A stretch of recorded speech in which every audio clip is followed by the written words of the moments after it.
ನಮಸ್ಕಾರ ವೀಕ್ಷಕರೇ, ನಾನು ನಿಮ್ಮ ಸುಧೀಂದ್ರ ಭಟ್.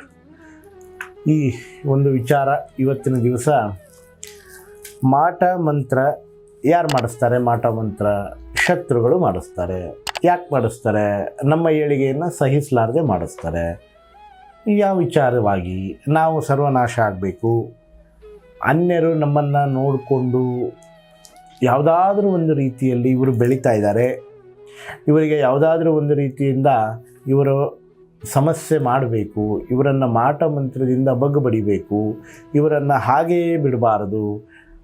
ಅಶಕ್ತನಾಗಿರುವವನ ಕೊನೆಯ ಅಸ್ತ್ರ ನಿಂದೆ ಮಾಡುವಂತಹದ್ದು, ಅಶಕ್ತನಾಗಿರುವಂತಹ ಕೊನೆಯ ಅಸ್ತ್ರ ಮಾಟ ಮಂತ್ರ ಮಾಡಿಸುವಂತಹದ್ದು. ಹೆಂಗೆ ಮಾಟ ಮಂತ್ರ ಮಾಡಿಸ್ತಾ ಇದ್ದಾರೆ? ಮನೆ ಮೇಲೆ ಲಿಂಬೆಹಣ್ಣು ಬೀಳುತ್ತೆ, ನಾವು ಮನೆಯಲ್ಲಿ ಏನಾದರೂ ಮಾಡಲಿಕ್ಕೆ ಹೋದರೆ ಕೇಡಾಗುತ್ತೆ, ಯಾವುದೋ ಒಂದು ಕೆಲಸ, ಯಾವುದೋ ಒಂದು ವಿಚಾರದಲ್ಲಿ ನಾವು ಮುಂದುವರೆದ್ರೆ ನಮಗೆ 100ರಷ್ಟು ಇವತ್ತು ಕೆಲಸ ಆಗುತ್ತೆ ಅನ್ನೋದಾದರೆ ಎಲ್ಲ ರೀತಿಯಿಂದ ಫೇಲ್ಯೂರ್. ಯಾಕೆ ಫೇಲ್ಯೂರ್ ಆಗ್ತಾ ಇದೆ? ಅದಕ್ಕೆ ಕಾರಣ ಇದೆಯಾ?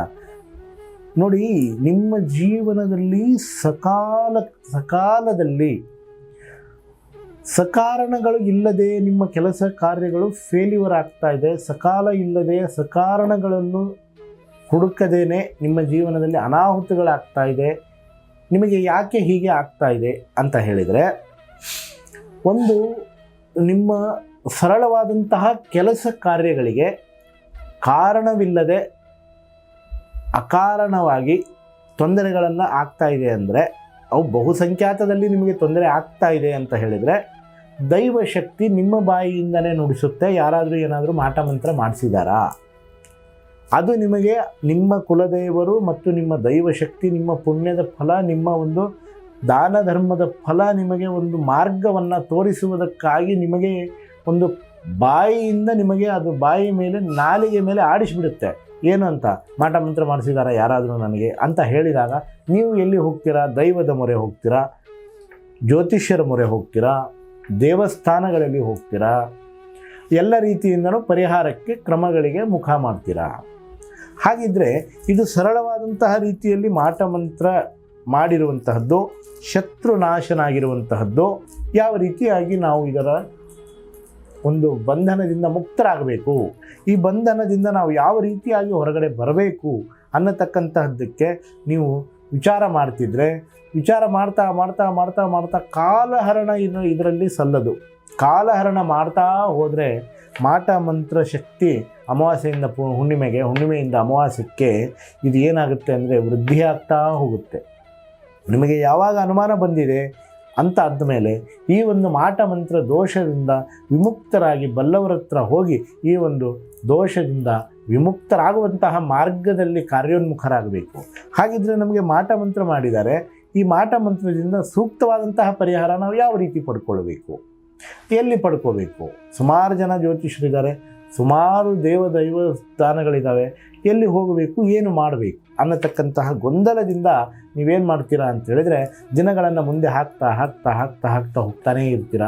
ಈ ನಿಮ್ಮ ಸಮಸ್ಯೆ ಏನಾಗ್ತದೆ, ಉಲ್ಬಣ ಆಗ್ತಾನೇ ಹೋಗ್ತಾ ಇರುತ್ತೆ. ಕೆಲಸ ಕಾರ್ಯದಲ್ಲಿ ಒಂದು ವಿಚಾರದಲ್ಲಿ ನೀವು ಮುನ್ನಡೆ ಸಾಧಿಸಿದೇನೆ ಹಿನ್ನಡೆಯನ್ನೇ ಪಡಿತಾ ಹೋಗ್ತೀರ.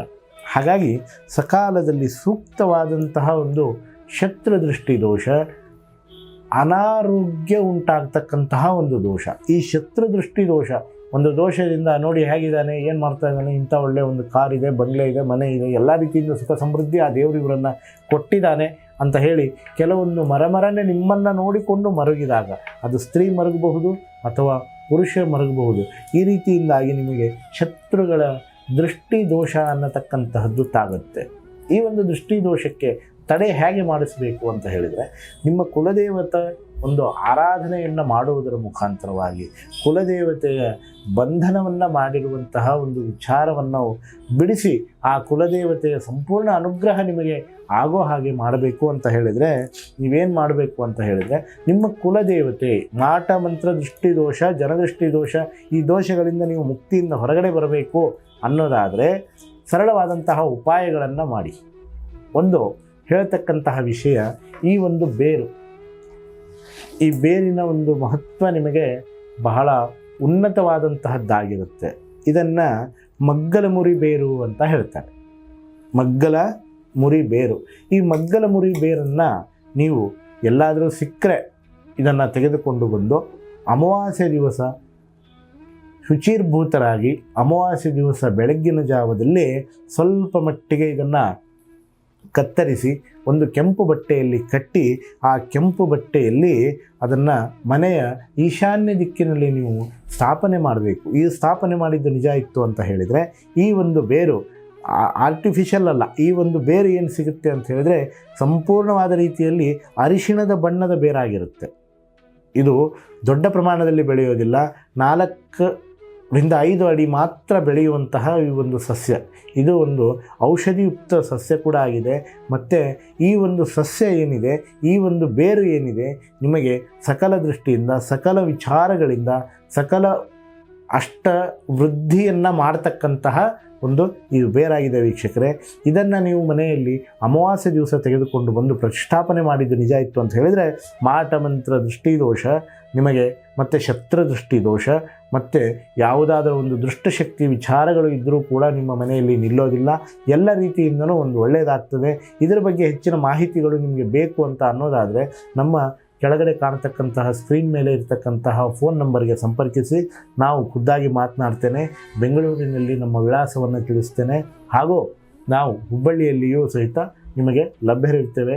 ಯಾವುದೇ ಸಂದರ್ಭದಲ್ಲಿಯೂ ಕೂಡ ನೀವು ನನಗೆ ಫೋನ್ ಮಾಡಿ ನಿಮ್ಮ ಒಂದು ವಿಚಾರವನ್ನು ತಿಳ್ಕೊಳ್ಬಹುದು ಅಂತ ಹೇಳ್ತಾ ಈ ಒಂದು ಸಂಚಿಕೆಯನ್ನು ಮುಗಿಸ್ತಾ ಇದ್ದೀನಿ. ಶತ್ರುತ್ವವನ್ನು ನಾಶ ಮಾಡಿ, ಶತ್ರುಗಳನ್ನು ನಾಶ ಮಾಡೋದು ಬೇಡ. ಅವರು ಮಾಡಿದ್ದಾರೆ ಅಂತ ಹೇಳಿ ನಾವು ಅವರ ಮೇಲೆ ಪ್ರಯೋಗಗಳನ್ನು ಮಾಡಲಿಕ್ಕೆ ಹೋಗಬೇಡಿ. ಯಾವುದೇ ರೀತಿಯಿಂದ ಬೇರೆಯವರು ಅನ್ಯರನ್ನು ನೀವು ಅಧರ್ಮದಿಂದ ತೊಂದರೆಯನ್ನು ಮಾಡಿದರೆ ನಿಮಗೆ ಆ ದೇವರು ಅಧರ್ಮದಿಂದಲೇ ತೊಂದರೆ ಮಾಡುತ್ತೆ. ಹಾಗಾಗಿ ಧರ್ಮದಿಂದ ನಿಮಗೆ ಏನಾಗಿದೆ, ದಾರಿಯಲ್ಲಿ ಹೋಗಬೇಕಾದ್ರೆ ಒಂದು ಮುಳ್ಳು ಮರೆದಿದೆ ನಿಮಗೆ, ಆ ಮುಳ್ಳನ್ನು ತೆಗೆದುಕೊಂಡು ನಿಮ್ಮ ಜೀವನದಲ್ಲಿ ನೀವು ರಕ್ಷಣೆಯನ್ನು ಪಡ್ಕೊಳ್ಳಿ. ಇದಿಷ್ಟು ಹೇಳ್ತಾ ಧರ್ಮದಿಂದ ನಡೀರಿ ಅಂತ ಹೇಳಿ ಶತ್ರುಗಳನ್ನು ನಾಶ ಮಾಡುವುದು ಬೇಡ, ಅವರಲ್ಲಿ ಇರತಕ್ಕಂತಹ ಶತ್ರುತ್ವವನ್ನು ನಾಶ ಮಾಡಿ ಅಂತ ಹೇಳಿ ಈ ಒಂದು ಸಂಚಿಕೆಯನ್ನು ಮುಗಿಸ್ತಾ ಇದ್ದೀನಿ. ನಮಸ್ಕಾರ.